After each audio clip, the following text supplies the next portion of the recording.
on a d'abord le fourneau de cuisine solaire.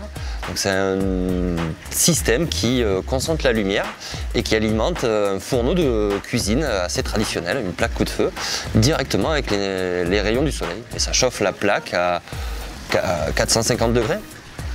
Et le deuxième, c'est de la méthanisation. C'est en gros les déchets de la cuisine qui sont mangés par des bactéries, ça produit du méthane. Tous les restes de nourriture, les épluchures, on les mixe parce que les bactéries, ça est tout dit dedans. Et en fait, on les mélange avec de l'eau et on les met dans une cuve. Et dans cette cuve, il y a donc des bactéries et elles mangent les nutriments en produisant d'une part du biogaz, qui est du méthane.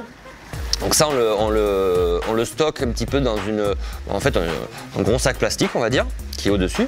Et ça donne en sortie aussi un fertilisant, qui est utile c'est un compost liquide, en gros.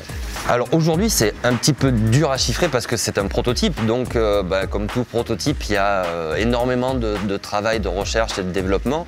On a mis 3 ans à arriver à la version actuelle du fourneau, qui est déjà la 6e version. Alors, notre système, non, je ne pense pas qu'il soit envisageable pour tous les restaurants parce que ça demande un aménagement particulier.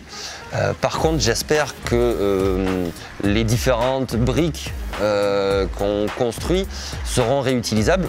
J'espère qu'il y en aura d'autres de restaurants solaires. Hein. Nous, on monte le premier pour montrer que c'est viable et que c'est aussi souhaitable.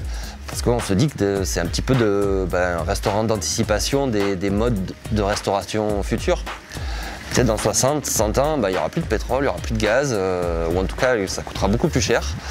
Et peut-être ce sera plus logique de cuisiner avec des énergies renouvelables.